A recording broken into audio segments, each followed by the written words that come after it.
Alhamdulillah wassalatan wassalaman ala Rasulillah wa alihi wa sahbihi wa man nasarahu wa wala. Alhamdulillah kita jemaah bakal haji daripada miqat Qarnu Manazil masuk Mekah. Bakal haji daripada Bir Ali pun masuk Mekah dengan niat umrah. Baik, bertembunglah mereka di Masjidil Haram. Jadi sebelum masuk ke Mekah, sebelum menunaikan umrah, di mana mereka ini, anda masuk Mekah, sedikit saya cerita tentang peraturan ini ada peraturan Mekah saja, bukan agama. Tak kena mengenal agama, itu peraturan Saudi.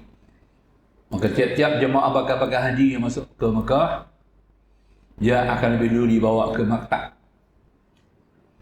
Ya, kita kena lapor diri dulu ke maktab. Ini peraturan Saudi. Maktab Jadi maktab ni maknanya maktab ni merupakan satu kumpulan para jemaah haji terdiri daripada 2,000 orang.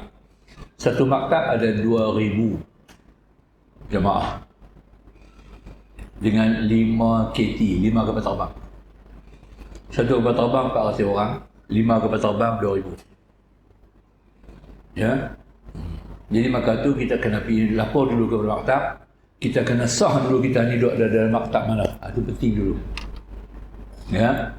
Jadi kita akan bawa ke maktab untuk mengenalkan maktab. Dia tak bawa pergi terus ke hotel kita. Dia bawa pergi ke rumah maktab, pergi jumpa syekh kita tu. Kita punya Syekh Muassasah. Jadi bila bas kita sampai 20 biji bas sampai, kena tunggu di depan pejabat maktab. Syekh maktab akan turun memperkenalkan diri dia kepada kita. Dia akan naik bas, semua bas. Anak jemaah punya syekh, nama sekian-sekian. Kalau jemaah ada masalah, boleh jumpa sama syekh. Itu je kerja dia. Jadi kita pun tahulah, contohnya kita maktab 80. Syekh kita, apa nama dia. Jadi kalau ada masalah kita jemaah haji, bukan tabung haji kontrol. Masa tu kita bawa syekh. Tidak ada tabung haji lagi dah. Nampak tak? Cuma tabung haji bawa kita pergi letak tu ya. Nampak tak? Urusan-urusan kita apa semua ditentukan oleh pihak maktab. Di mana dia punya syekh lah akan menentukan. Itu kita panggil muassasah. Ya.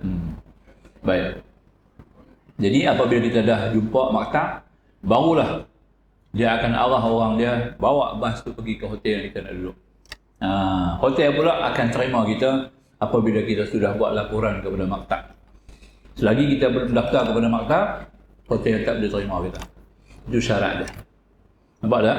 Itu di antara sedikit informasi awal yang kita kena faham lah. Baik.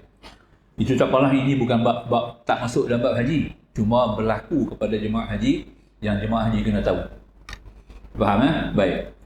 Kemudian kita akan pergi apabila kita sudah siap, kita sampai di hotel kita akan diberi arahan oleh pengurus maktab kita sendiri, yang ini daripada pengurus tabung haji sendirilah. Ya, ia akan mengarahkan kita untuk mengerjakan tawaf umrah. Jadi perkara yang pertama orang tamattu' ni dia kena buat, yang haji tamattu' ni, iaitu dengan melakukan tawaf umrah. Itu paling penting. Ya, tawaf umrah. Jadi kita akan dibawa bersama-sama pergi ke Masjidil Haram oleh muassasah. Kita kena kerjakan tawaf umrah. Ya, bagi mereka yang memilih haji tamattu' sahaja. Orang ifrad, orang qiran, kita cerita kemudian. Tapi semua kena pergi masjid juga lah. Kena tawaf juga. Tapi orang-orang yang mengerjakan haji tamattu' ni, dia boleh kerana mengerjakan umrah lebih awal, lebih dulu, maka kita akan melakukan tawaf umrah. Ya, tawaf umrah. Itu paling penting. Baik. Hukumnya adalah fardu. Tawaf umrah ni hukumnya adalah fardu, dikira sebagai rukun. Yang kita kena mula dengan rukun yang kedua, iaitu tawaf. Rukun pertama niat umrah, rukun kedua tawaf.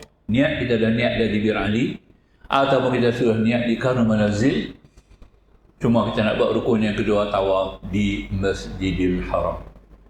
Ya. Ya, di sinilah Masjidil Haram ni tuan-tuan. Tuan-tuan kena faham betul-betul melaksanakan hukum tawaf dengan sempurna. Kita dah cerita dah tawaf sikit lah. Tawaf kita kena lakukan dengan sempurna macam sembahyang juga. Sebelum kita berangkat daripada hotel kita ke Masjidil Haram, buat pertama kali kita kena bersedia lebih dulu syarat-syarat untuk tawaf.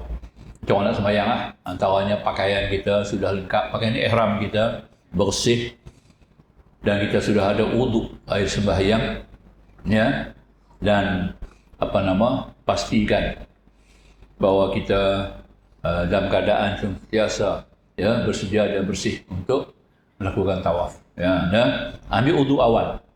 Sebab bila kita berjalan ambil tu, orang ramai nak berjalan ambil tu, dia makan masa lagi, ya. Bila batal wuduk, kita nak kena pecah keluar daripada kumpulan, ini akan menyusahkan kita sendiri. Maka itu kita kena jaga awal, ya, ambil wuduk dengan sempurna dan bawalah berjalan sama-sama rombongan kita daripada hotel kita ke Masjidil Haram.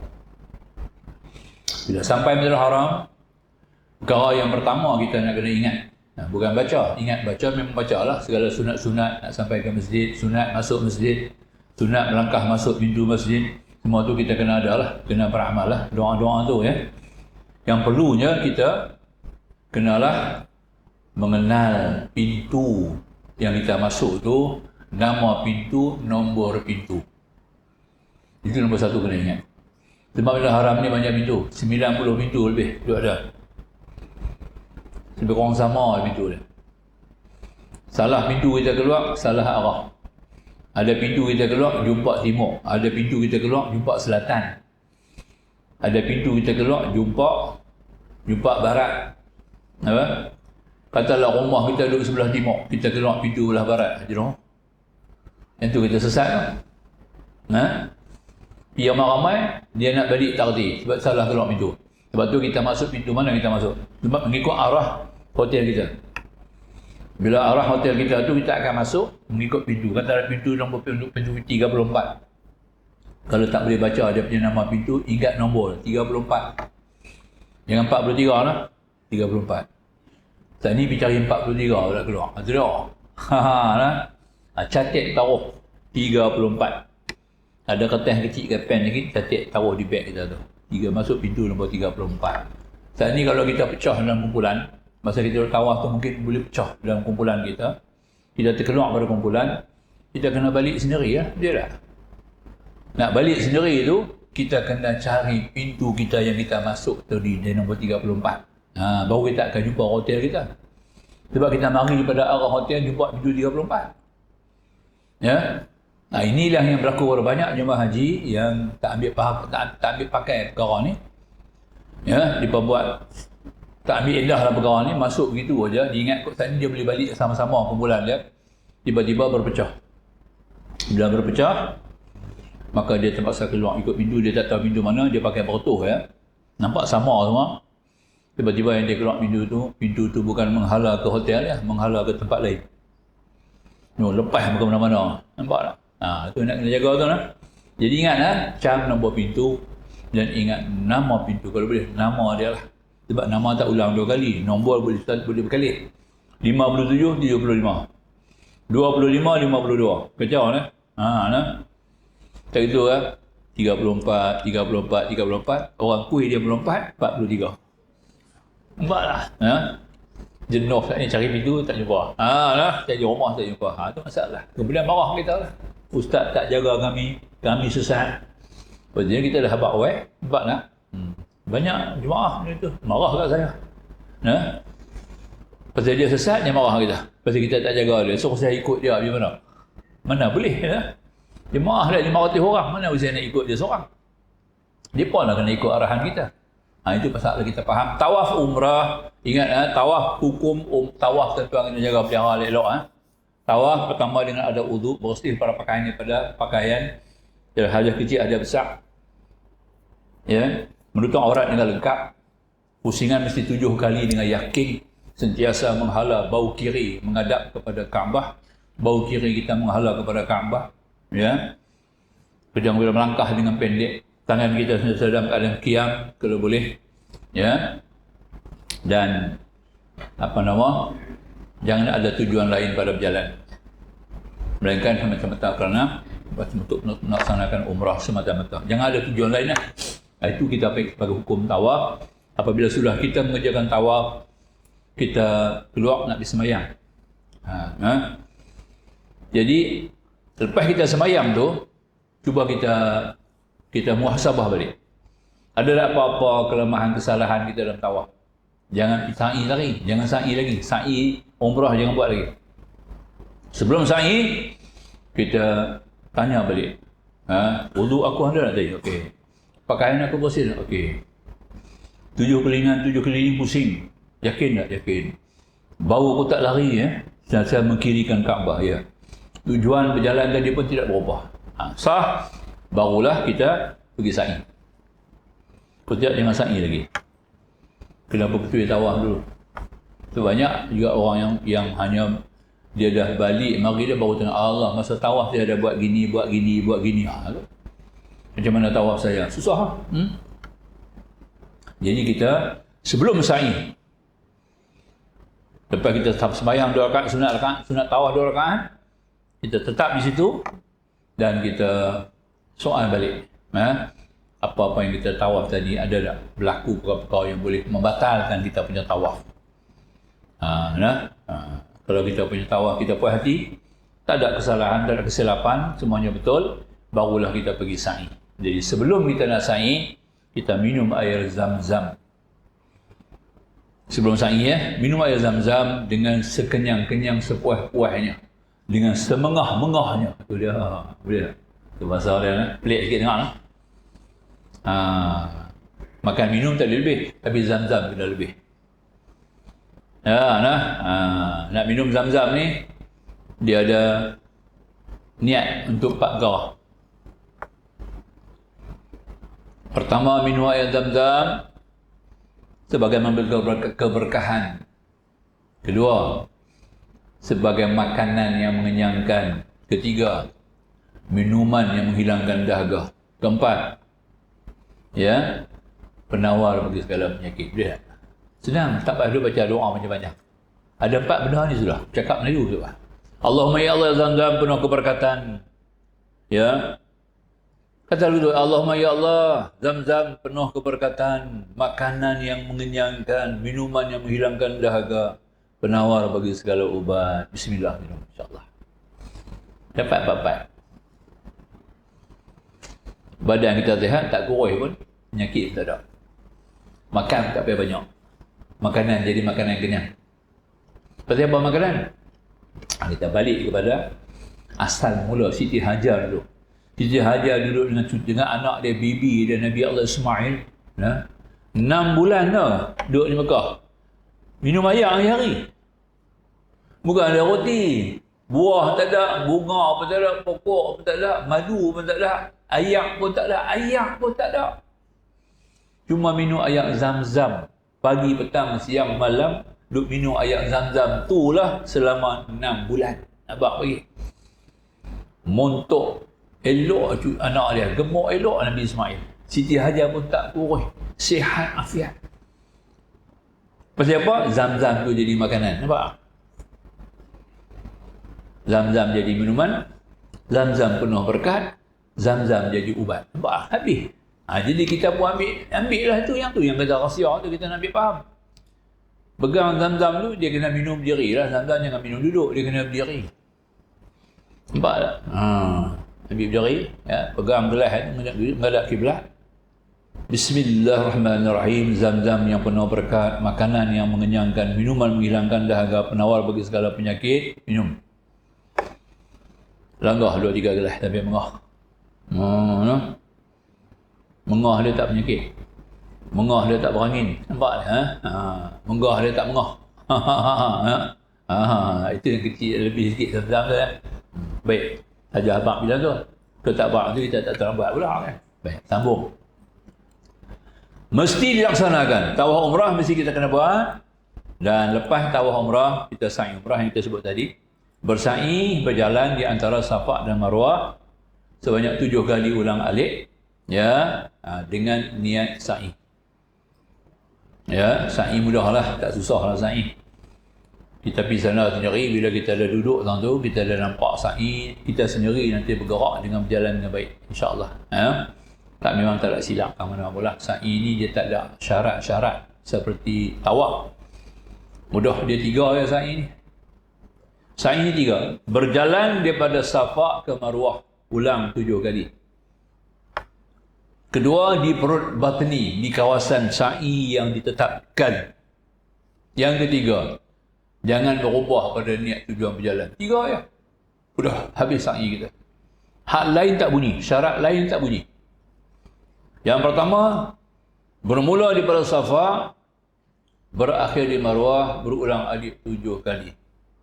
Itu yang pertama. Yang kedua, berjalan di Batnul Wadi, di tempat yang dikhaskan sa'i. Memang tempat tu khas, tempat tu, jangan tempat lain. Dan yang ketiga, kita jangan berubah kita punya tujuan berjalan. Mesti sahih. Berjalan untuk sa'i. Bukan ada kerana lain. Hamba orang ke, nak berlumba dengan orang ke, nak cari barang hilang ke. Tak ada. Kita berjalan betul-betul bersih atas tujuan murni semata-mata sa'i. Habis. Dan dia hanyalah rukun, tidak ada sunat. Sa'i itu dia rukun, dia bukan sunat. Jadi kita buat sa'i berdasarkan kepada hukum yang 3 tadi lah. Boleh? Baik. Apabila selesai kita punya sa'i tadi sampai ke Marwah, maka kita pun bergunting lah. Bergunting. Laki-laki bergunting saja, jangan cukur. Pasal kita ada haji, tak buat lagi. Nampak tak? Jadi umrah yang kita buat, maka jangan cukur. Orang tak kerti pergi cukur. Esok main haji, tak ada benda nak cukur. Nampak? Dia kena pakai isyarat, tak seronok lah. Tak begitu puas lah rasa. Orang perempuan semua gunting saja, tak ada cukur. Jangan silap lah. Dia ambil petua lain pula jenuh, cukur lah. Saya dulu masa dulu ada terima dia, perempuan daripada orang kawan baik, best friend, cukur dua-dua. Aku cukur aku kata. Botak tu dua-dua orang. Nampak? Masuk dalam bilik ada 6 orang. 4 orang kita tengok daripada 2 botak. 4 lagi tak botak. Kenapa 4 botak? Kami mengaji tinggi punya pun. Nampak tak? Apa mengaji rendah? Nampak tak? Mengaji tinggi tu apa? Dia dapat fadilat lebih, cukup. Tak tahu lah petua mana Ibu terima ni lah. Kawan-kawan yang 4 orang kata, tak boleh. Tak, orang perempuan tak ada. Dia kena gunting saja. Nampak tak? Orang perempuan nak pendek rambut, tak boleh, kena minta izin suami. Nak pendek kan? Kena minta izin suami nampak? Ataupun wali suami tak izin tak boleh. Ini pula hampir cukur terus tanpa izin, mana lagi tak boleh. Tak berjaya jom pergi jumpa Ustaz Hasan. Nampak saya? Dia tak kata jumpa Ustaz Hasan, dia jumpa Ustaz. Dia bawa agama ni dia pejabat tabung haji. Saya duduk dah. Mai dua orang. Dua orang lah. Apa hal ni? Apa cerita? Ustaz boleh tolong bantu? Begini lah Ustaz. Kami ni tersilap kitab baca. Kami bercukur habis ada 2 orang. Allah. Lalu gunilah. Pergi panggil suami yang pamai. Kenapa panggil suami mai? Apa ada suami? Panggil 2 orang suami. Suami tak tahu apa lagi lah kan. Mai suami dulu. Awak siapa Ustaz? Ni nak abang sikit lah. Kita suami isteri ni kena sabar banyak. Jangan marah. Apa-apa tak kena pun terus maafkanlah. Kita main Mekah ni nak buat yang terbaik. Mereka 2 orang isteri kamu ni, mereka ni nak buat yang terbaik. Kamu pun terbaik juga, tapi isteri kamu lebih baik lagi. Pasal apa ni? Mereka dalam bab cukur, mereka cukur rambut mereka habis ni. Dua-dua botak ni. Allah, suami kata lagu tu suami duduk kelin. Suami tu kelin, kelip-kelip. Jangan tu yang saya kata, jangan marah ni. Nampak? Mereka nak buat yang terbaik, bukan mereka nak langgar hukum. Jangan lupa ni lah, rambut tu boleh tumbuh, dia akan tumbuh balik. Lah ni pun ada fashion kan, fashion botak apa kan. Ada fashion. Model-model sekarang ni ada yang dah botak. Jadi maka itu isteri-isteri kamu ni daripada terlanggar sikit lah. Maka tak dapat tidak, tolong maafkan mereka lah. Jangan bergaduh lah. Nanti insyaAllah sebulan lagi naik lah rambut dia. Elok. Tabak 2-3 bulan. Dapat balik lah rambut asal. Kan? Itulah cerita dia. Boleh muslimah lah. Jangan cukur. Tak boleh cukur sama sekali. Hak laki-laki saja. Laki-laki untuk umrah hanya bergunting. Macam perempuan juga. Jangan cukur kita taruh rambut tu untuk tahlul haji. Tahlul haji yang penting. Tahlul umrah tak apalah. Tahlul haji yang cukup penting, kita cukup untuk tahlul haji. Habis. Ya? Itu di antaranya lah. Jadi selesai. Tuan-tuan dan puan-puan, apabila sudah selesai, kita pun dah habis umrah, habis kita punya sa'i, maknanya kita telah melaksanakan umrah kita yang pertama bagi tujuan haji tamattu'. Okey. Kemudian kita tidak buat apa-apa lah di Mekah tu. Jadi masa-masa yang kita lapang sesudah kita selesai umrah sehingga nak timbul, nak sampai 8 Zulhijjah tu, kita usahalah buat amalan-amalan sunat. Antara boleh kita ulang lagi buat umrah boleh lagi. Ya. Jangan berbebankan dirilah kalau agak berat-berat teruk, jangan. Ya. Utamakan banyak tawaf. Tawaf sunat buat banyak-banyak. Tawaf sunat tak ada masalah, senang. Ambil uduk, kita tutup aurat elok-elok, kita tawaf. Pakai baju seluar lagu ni elok-elok. Ambil uduk elok-elok, bersih, kemai, kita tawaf sunat lah. Aku tawaf sunat kerana Allah. Buat 7 keliling, sembahyang sunat tawaf 2 rakaat. Saya ni buat lagi. Ya. Kalau boleh kita buat sebanyak 50 kali tawaf. Ya. Kita dapat kan? 50 kali tawaf ya. Itu kalau kita boleh buat lagi baiklah. 50 kali tawaf ni antara yang digalakkan dalam ibadat haji yang sangatlah diharapkan kita boleh lakukan dengan sepenuh ya. Mari kita tengok balik tentang hadis tawaf ni ya. Tawaf dan tunjuk ya.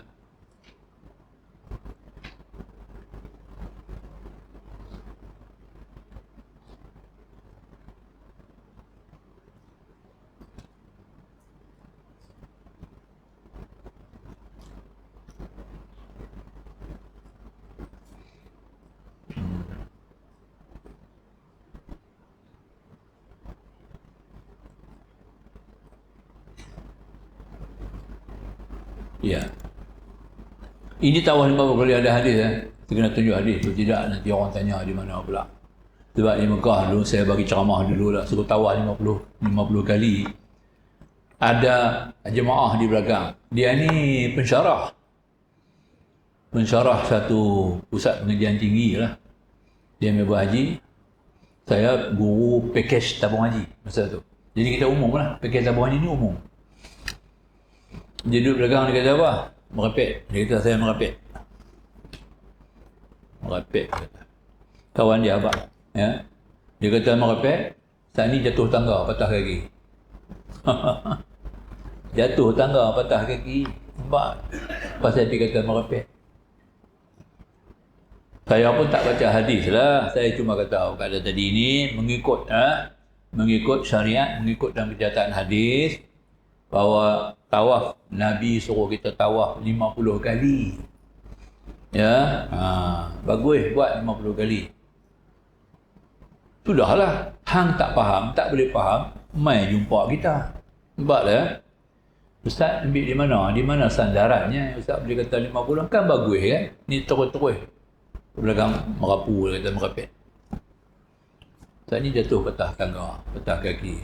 Tu lah. Main minta maaf balik kat saya. Kawan dia, abang, dia kata, waktu Ustaz cakap, dia kata, Ustaz merepek, dia kata.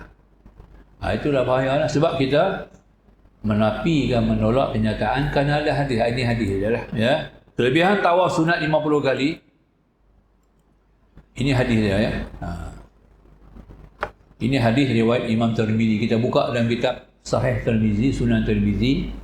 Kalau sekarang ni ada diterjemah dalam bahasa Melayu kan, Bahrul Mazi Buka Bahrul Mazi juzuk yang ke-6. Buka dalam bab tawaf, akan jumpa lah hadis ni. Ya. Ustaz Hasanuddin pun ada masa tu. Hasanuddin Al-Hafidh pun dia bertugas dengan satu paket. Ya. Ada jemaah pergi tanya kat dia. Ustaz, betul ke ada tawaf 50? Dia kata boleh jadi. Tengok. Orang alim. Orang alim ni dia tak nafi. Dia kata boleh jadi. Saya tak jumpa lagi lah. Dia kata nampak. Tawaduk, tertib. Itu orang alim. Itu konsep alim yang kita ada. Jangan terus kita tak ada. Belum kita tak kaji lagi. Pihak kat dia kata, ya boleh jadi ada. Saya belum jumpa lagi, dia kata. Ustaz Hasan Din. Dia kenal saya. Dia tu yang kata ni Ustaz Hasan. Dia kata, ya, boleh jadi. Boleh jadi ada. Saya tak jumpa lagi. Nampak? Sealim dia pun, dia kata dia tak jumpa lagi. Nampak? Tertib, Adab, Adab tu cukup bagus. Alhamdulillah. Orang lagu tu boleh lah kita bergurau. Ni awal-awal dah. Awal-awal belum jumpa, dah tak ada. Merepek kat tu. Inilah. Habuan merepek, kena. Ani bin Abbas, daripada Abdullah bin Abbas radhiyallahu ta'ala anhu, anna Nabi SAW bahwasanya Nabi SAW telah bersabda, man tafa bil baiti, barang siapa tawaf akan Baitullah, khamsina marratan, dengan 50 kali, bukan 50 pusing. Dia sebut marrah, bukan aswat. Kalau aswat tu pusingan. Kalau dia kata khamsina aswat, 50 pusingan. Tapi dia kata khamsina marrah, 50 kali. Ya, kharaja min dzunubi, maka akan keluar daripada dosa-dosanya, kayauma waladadhu ummuhu, seperti mana hari ia dilahirkan oleh ibunya, bersih, tak ada dosa. Bersih macam baby. Dia habis tawaf 50 tu, kita bersih macam baby, tak ada apa dosa. Cuci calat. Mau tak begitu? Boleh? 50 kali. 50 kali ni sekali berapa pusing tawaf? Sekali. 7 kali 50 Makna kata 350 pusingan. Bukanlah suruh buat terus masa tu juga. Buatlah ansur-ansur. Runcit-runcit, sikit-sikit je lah. No? Nak pulun sekali memang tak boleh. Kita ada lebih kurang 40 hari di Mekah. Takkan tak boleh buat. Hari ni buat 3. Besok buat 3. Rajin buat 4. Orang tamatuk lapang tak ada apa, bersih tamatuk, duk tunggu lapang bulan lambat lagi. Sementara kita duk ada lapang pada hari-hari yang kita tak terlibat dengan haji, duk di Mekah, pergi buat tawaf. Sambil kita berjalan, sambil kita dapat manfaat, sambil kita beribadat, sambil kita beriadah. Nampak tak? Berjalan tawaf ni satu riadah. Riadah batin yang sangat tinggi. Sebab tu dia kena berjalan tawaf ni, Tuhan suruh berjalan, ya. Kalau kita boleh buatlah. Habis sembahyang subuh balik dulu pergi makan pagi. Lepas makan pagi, ambil ayat sembahyang wuduk, pakai baju dia elok, tutup aurat dia elok, pergi tawaf sekali, 7 pusing. Sekali berehat taklah. Ya, jangan pergi lagi lah. Dohor pun kita tunggulah. Tadi asar kita pergi sembahyang asar. Habis sembahyang asar, buat lagi sekali. Jangan balik. 7 pusingan 2 kali lah. Habis tawaf, habis asar tu kita balik lah. Nampak lah. Maghrib kita pergi pula. Ya. Lepas maghrib jangan tawaf lagi. Tunggu isya. Sembahyang isya. Lepas isya kita balik pergi makan dulu. Habis makan kita patah balik ke masjid, buat pula sekali lagi tawaf. Dapat 3 kali kan? 10 hari 30. Senang-senang. Nampak tak? 10 hari senang-senang dah 30. Itu dia. Itu cara dia. Nak rajin, kalau agak rajin lagi, agak sihat lagi, agak kuat lagi, buat 4 kali. Nak cepat puluh 5 kali. Nampak tak? Dia ni satu pegawai, dia ni seorang pegawai tinggi lah di Jabatan Bomba Selangor. Dia pegawai satu lah, in-charge Bomba Selangor. Saya terlupa nama dia. Hari saya jumpa dia di hotel dekat Jeddah. Kami nak balik lah. Tapi saya tak balik jemaah balik, saya pergi ra'i jemaah nak balik, saya kena tunggu satu kumpulan lagi. Jadi dia orang ni mari ziarah Jeddah. Ni pegawai ni lah, dia mari paket ziarah Jeddah. Dia ada lagi 8 hari nak balik Malaysia. 8 hari je. Dia orang main ziarah Jeddah, makan satu meja dengan saya sekali. Saya duduk cerita pasal 50 tawaf. Dia kata saya tak pernah dengar lagi, baru tahu dia ni ustaz apa. Saya kata betul ini Nabi abang, saya kata. Allah, saya cuma ada 8 hari lagi nak balik, dia kata. 8 hari nak balik Malaysia. Nampak? Maka tu saya kena pulun lah. Dia tak cakap, dia bangkit terus daripada meja. Nampak tak? Tak tahu dia buat macam mana, dia balik pergi ke Mekah semula sebab dia lagi seminggu nak balik. Lagi 10 hari nak balik Malaysia. Jadi memang dia kena duduk di Mekah lagi. Jadi ada lebih kurang dalam 10 hari dia duduk di Mekah. Dia pulun dalam 10 hari tu dapat 50 tawaf. Oh, nak? Sebab dia yakin dan dia begitu berhajat, kita panggil tamak dengan ibadat, tamak dengan janji-janji Allah. Maka tu dia tawaf. 50 kali dia buat. 7 hari habis minggu. Saya jumpa dia di Malaysia. Di Malaysia, lamalah saya jumpa balik Malaysia. Dia kata, Ustaz Abang tu saya balik Mekah, saya pergi buat terus, dia kata. Dan saya tak balik hotel. Cuma dia balik nak pergi tukar pakaian, dia kata. Kemudian waktu balik, saya tidur di Masjidil Haram. Dia makan semua, dia keluar pergi minum air, dia makan dekat-dekat tu lah, dia kata. Tidur Masjidil Haram juga. Nak pulun 50 kali tawaf. Nampak tak? Kuat semangat. Saya tak balik hotel, dia kata. Tak tidur di hotel. Kalau tidur, letih nak pergi batas jauh, dia kata. Saya tidur di masjid. Semua saya mandi pun di masjid. Saya bawa pakaian, saya salin pakaian. Nak salin sangat, saya baru balik pergi di hotel. Nampak tak? Lain semua ada kat saya. Saya tunggu di masjid. Saya pulun sehari, saya boleh buat sampai 10 kali tawaf. 8 kali tawaf dia buat sehari. Nampak tak? Nak bagi lengkap 50. Ahmak dan juga tamak ibadat. Memang pahala dia tinggi. Itu satu antara. Ini kata Nabi, ya, man tafa bil baiti 50 marra, barang siapa tawaf Baitullah 50 kali, kharaja min zunubi, maka keluar segala dosa-dosanya kaya mawaladuhu ummuh, seperti mana hari dia dilahirkan oleh ibunya, iaitu bersih dengan tidak ada dosa. Penting kan? Itu kita ambil tawaf 50 kali. Hadis rawahu Tirmizi. Apa cantik sikit. Siapa nak salin pun boleh, nak ambil gambar pun boleh. Ya. Sebagai satu kenyataan, nanti bisa orang tanya, dia dah sebut. Kita tak mau bagi orang kata lagu tu, mana ada merawat. Kata lagu tu kacau. Nabi punya pasal. Silap boleh jadi murtad lah. Kita menafikan sabda Nabi. Ya, itu kita nak biar faham. Boleh kan? Tak semua orang tahu ni. Korang ni kan? Ya.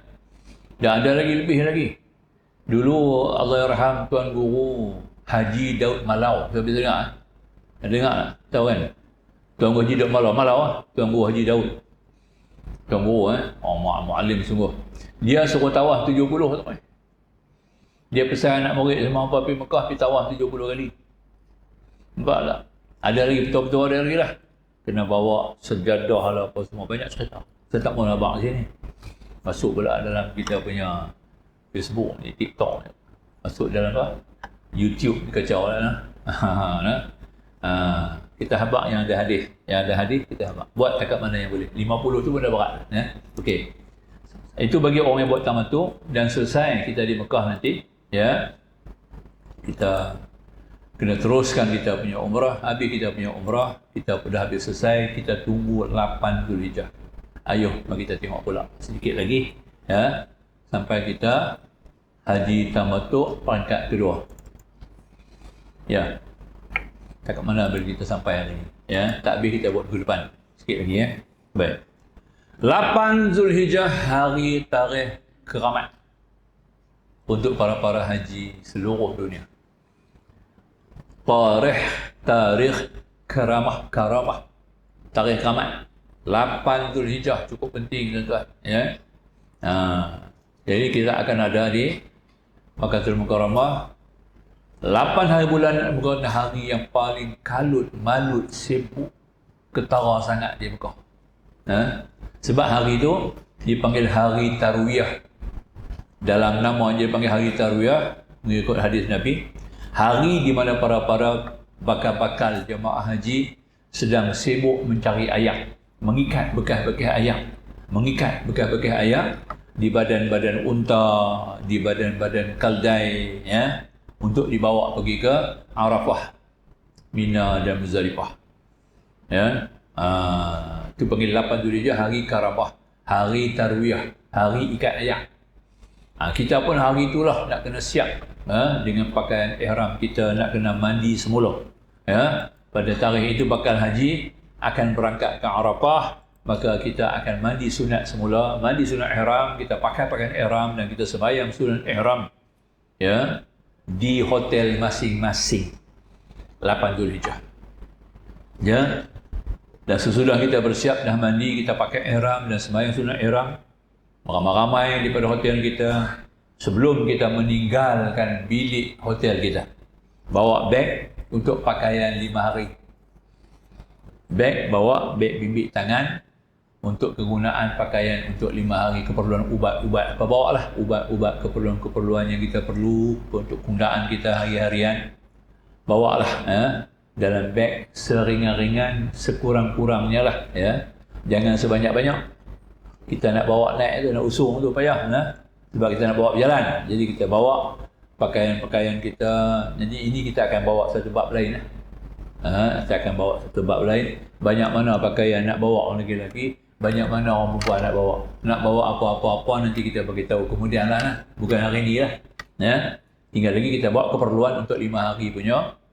Daripada Makkatul Mukarramah nak pergi ke Arafah, Muzdalifah, Mina, kemudian balik ke kita ke hotel kita di Makkah, dia menjangkau lebih kurang 6 hari. 6 hari. 6 hari punya keperluan. Boleh? Baik. Jadi kita pun sesudah kita mandi sunat ihram di bilik hotel kita sendiri, memakai pakaian ihram kita, kemudian sembahyang sunat ihram di bilik hotel kita sendiri, sebelum kita berangkat meninggalkan bilik hotel, masing-masing kita wajib berniat. Berniat apa? Berniat haji. Dulu kita nak umrah. Kita mari malam umrah sebab itu tamattu. Sekarang kita nak kena buat haji. Jadi kita berniat haji.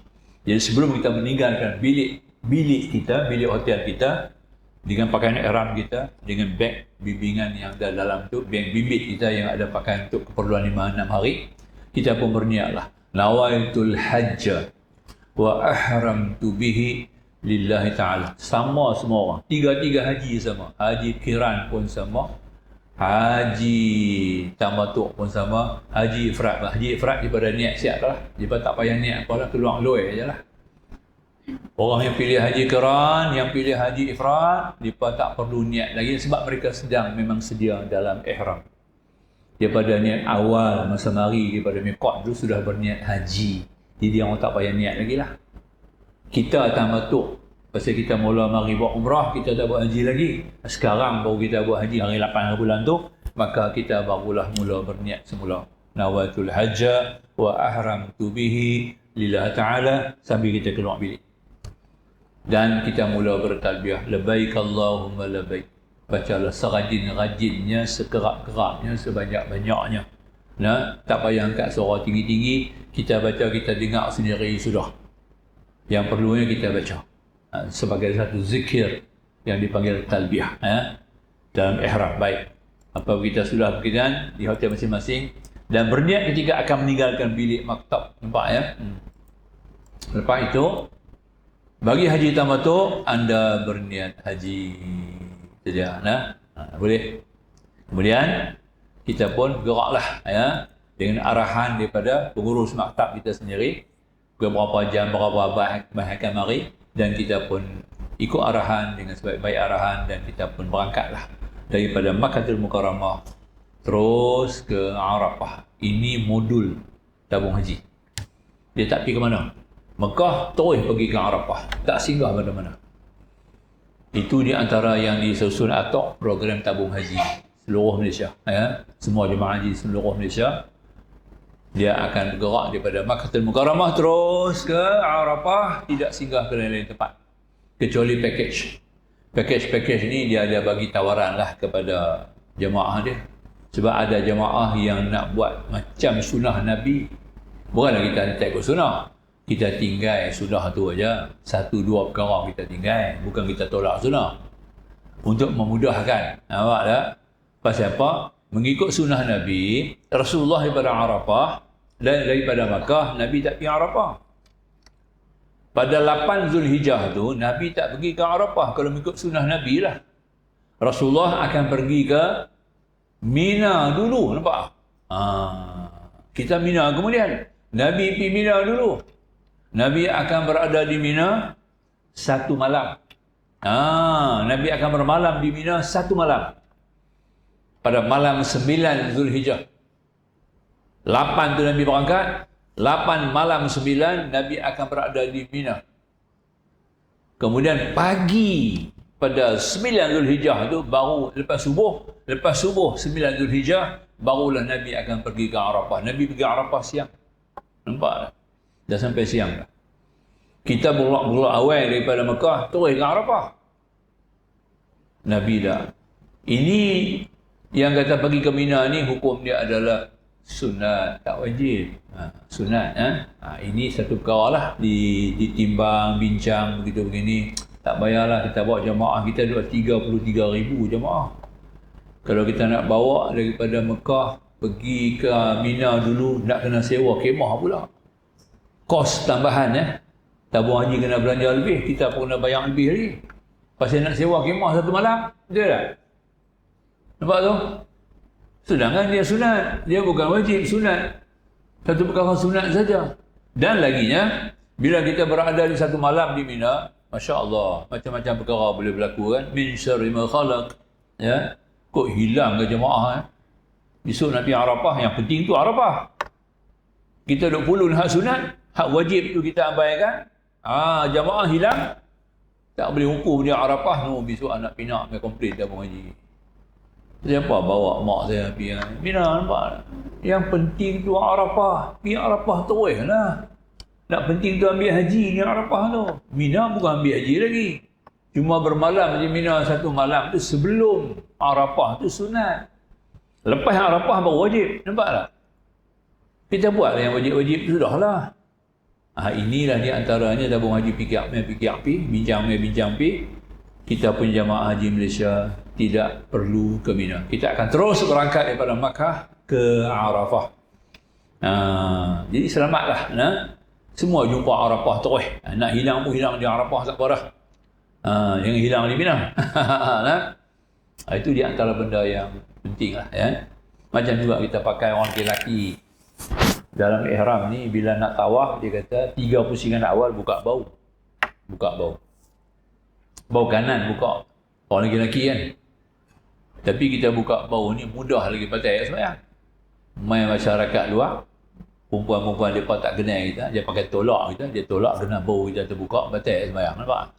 Nak jaga sikit batal sembahyang, selimut terus lah, tak payah buka bau. Nampak? Selimut terus lah bau tu, tak payah buka dia sunat ya, tak wajib. Bukannya wajib pun. Buka bau tu sunat. Sebab masalah dia kita nak jaga wuduk. Yang jaga wuduk tu wajib, penting, betul tak? Tapi sekarang dah tak ada masalah.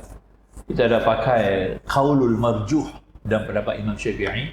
Sentuh menyentuh tak batal, kecuali dengan syahwat, tak apalah. Dah buka bau tak apalah. Sebelum ni masalah. Itu sebagai satu antara kalau nak menyelamatkan. Jadi balik kepada yang kita faham tadi ini, jamaah semuanya akan dibawa terus daripada Makkahul Mukarramah pergi ke Mina Bertolak dengan bas bukan naik kapal terbang. Nak pergi Arafah tu naik bas. Kita kena naik bas, bagai-bagai haji akan bergerak daripada Arafah pergi ke bergerak daripada Makkah ke Arafah, bergerak dengan naik bas, ukur di Arafah pada tanggal 9 Zulhijjah. Yang pentingnya adalah kita kena berada di bumi Arafah pada tanggal 9 Zulhijjah. Inilah tarikh keramat yang paling agung yang kita perlu ada, yang tuan-tuan bagi khusus ni tiap-tiap minggu ni dengan banyaklah perkara yang tuan-tuan perempuan kena korban kan, nak ambil khusus je lah tinggal kerja, tinggal kewajipan, macam-macam perkara Mata-mata ambil khusus ni untuk apa tuan-tuan? Untuk 9 Zulhijjah lah, betul tak? Betul tak? Untuk 9 Zulhijjah yang kita ambil berat. Sebab tarikh 9 Zulhijjah tu kita nak ambil haji. Tu je. Tarikh lain tak ada. Allah Ta'ala buka satu hari tu je. Hari itu kamu kena ada di Arafah, kamu kena pijak di Arafah, pada waktu yang ditentukan kamu dapat haji. Boleh Boleh kan? Itu faham ya? Baik, kita ambil faham dulu tu lah. Wukuf di Arafah pada 9 Zulhijjah. Ya, mulai gelincir matahari zuhur hingga maghrib. Itu tarikhnya. Dan kita pun lakukanlah seperti mana ritual kita biasa dan ibadat kita dilazimnya sembahyang jamak, bukan qasar, jamak, berzikir, membaca Quran, berdoa, ya, dan berselawat atas Nabi.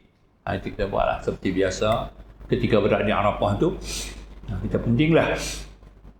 Jadi 8 tu kita berangkat, kita akan sampai, mungkin kalau perjalanan kita tidak ada apa-apa halangan, kita akan sampai malam 9 Zulhijjah tu kita akan sampai di Arafah.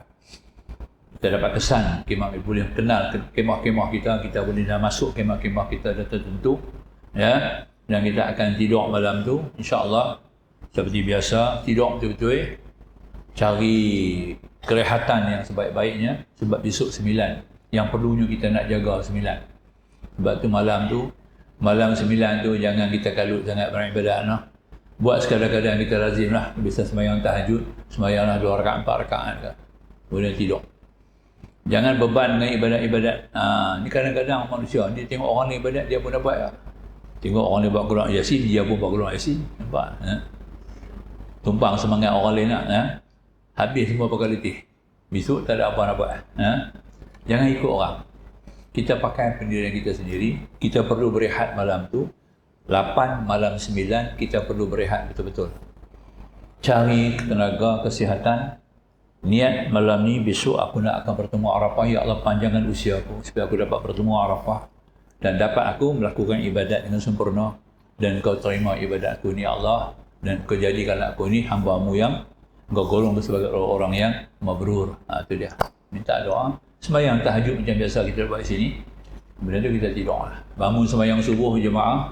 Ya, lepas sembahyang subuh, ya, kita makan sarapan pagi. Lepas sarapan pagi kita boleh sembahyang sunat duha. Orang biasa sembahyang sunat duha di sini, buat juga sunat duha di sana seperti biasa.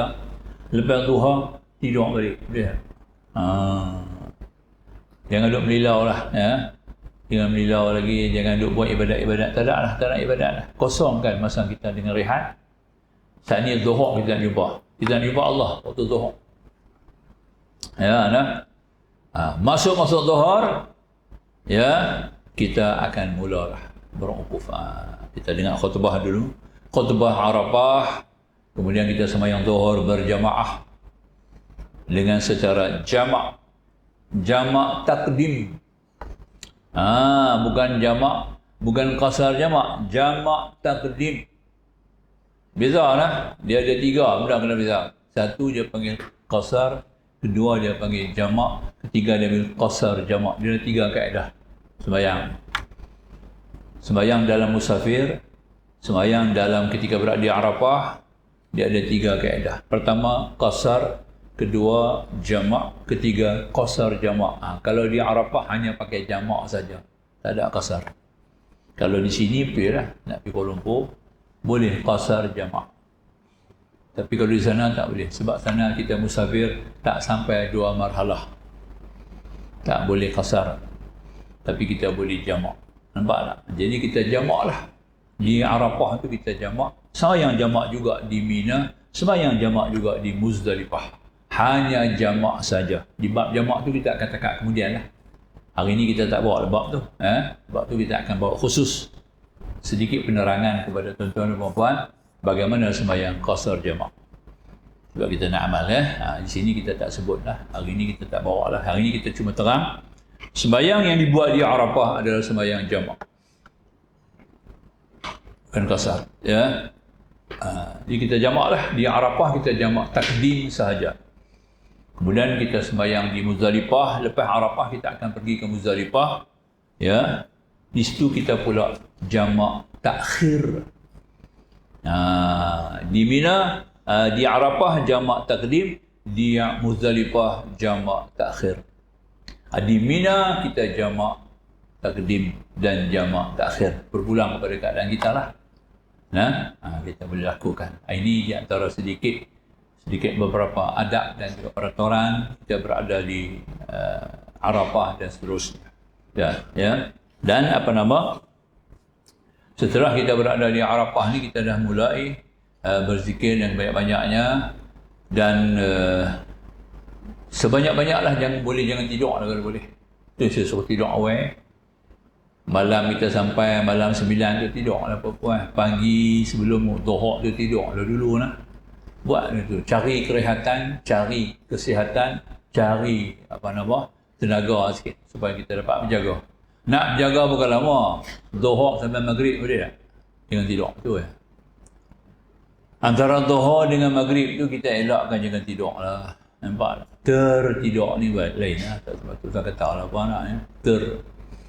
Tapi kalau sengaja nak tidur, jangan cari-cari jalan nak tidur. Cari-cari cara duduk sedap nak tidur. Janganlah nak. Betul lah. Itu bila mengaji. Orang mengaji tak bagi sandang.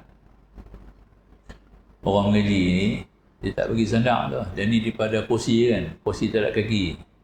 Dia pakai sandang. Mengikut etika mengaji tak boleh tau. Tak boleh. Satu orang dia bersandang. Dia tanya Imam Syafi'i. Imam Syafi'i tak mau jawab soalan dia. Pasal dia tanya tengah duduk sandang. Syafi'i kata, hang ni bukan nak mengaji, hang nak main bersedap kan? Nampak tak? Hang tak boleh, hang tanya soalan aku tak mau jawab. Itulah, Syafi'i tak mau jawab. Nampak tak? Sebab menyalahi adab. Pasal kita nak cari sedap, duduk cari tiang, duduk cari dinding, nampak? Abang nak lena? Dia. Oh, dah saya bukan lena, tak ni hang jadi lena. Tu dia. Nampak tak? Maka tu kita di Arafah, ya, elakkan daripada tidur. Cari jalan jangan pergi tidur. Jangan pergi cari tiang, jangan cari dinding, ya. Sandak elok-elok. Oh, sandak elok-elok tu punca nak bawa lina. Ubah elok kan. Antara Dhuhr dengan maghrib. Antara Dhuhr dengan maghrib ni jangan tidur. Pergiatkan dengan zikir. Rasa-rasa nak mengantuk, bangkit berdiri. No, pergi keluar saya kena matahari sikit. Nampak? Ambil ayak pupuk atas kepala. Nampak ya? Minum juga ayak sikit bagi lebih. Nampak tak ya? Tak ni masuk balik kemah. Baru betul. Sama juga jalan. Kalau rasa nak mengantuk, bangkit keluar. Jalan sat. Ambil ayak pupuk atas kepala. Tak ni masuk balik. Nampak? Jangan duduk layan dia. Layan dia pakai terus. Sebab yang bagi kita mengantuk tu ada cerita. Bukan dia kita seorang. Ada 3-4 ekor lagi sebelah kita. Yang kita tak nampak. Tu nak dipaham boleh kan? Termasuk sembahyang Jumaat pun. Orang sembahyang Jumaat. Rasa-rasa nak lena, bangkit diri. Bangkit diri. Khatib tak tegur kita. Khatib tak tegur. Biar pergi. Bangkit diri.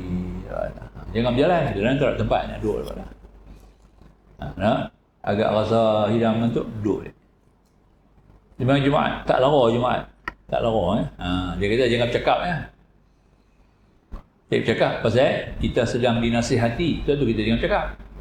Orang nasihat kita boleh kita bercakap. Tak boleh kita dengar. Aku nak nasihat sekarang yang dengar dengar. Jadi khutbah tu dia untuk nasihat. Dia bukan mengajar. Lepas tu kita tak bawa buku, tak bawa kitab, tak bawa pensel. Dia tak? Dia suruh dengar. Dia biasa khutbah. Dia bukan tempat ceramah. Dia bukan tempat mengajar. Dia tempat nasihat. 10 minit habis. Cukup. Nampak? Minggu depan kita tak nasihat lagi. Minggu depan nasihat lagi. Tiap-tiap minggu nasihat 10 minit. Boleh tak? Itu khutbah jemaah. Ni dia dah hantam cerita sampai 1 jam, setengah jam.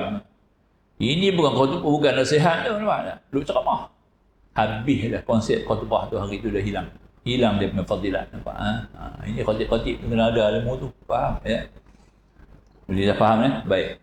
Jadi makanya salat Jumaat, salat jamak kita buat berzikir, baca Quran dan sebagainya lah. Dan lepas pada itu kita akan berangkat ke Muzdalifah. Muzdalifah ni kita tangguh dulu lah. Boleh lah. Minggu depan kita cakap about Muzdalifah pula. Ya, kita sambung minggu depan mulai bergerak betul-betul ke Muzdalifah. Kita lah belajar sikit kita program tu, jadual tu ya. Sebab benda ni nak kena pelengkap. Muzdalifah ni panjang cerita lagi, nak pergi ke Mina lagi jauh. Jadi minggu depan kita sambung. Kita akan mabit Muzdalifah dan seterusnya sampai habis. InsyaAllah. Aqulu qawli hadha, astaghfirullahal azim li wa lakum. Akhirul kalam wallahu subhanahu wa ta'ala a'lam. Bismillahirrahmanirrahim. Alhamdulillah. Wassalatu wassalamu ala rasulina bil karim. Nabiyina Muhammad wa alihi wa sahbihi ajma'in. Subhanaka la ilma lana illa ma 'allamtana innaka antal alimul hakim. Rabbi shrah lana sudurana wa yassir lana umurana. Rabbana atina fid dunya hasanah wa fil akhirati hasanah wa qina adzabannar. Walhamdulillahil alamin. Wassalamu alaikum warahmatullahi wabarakatuh.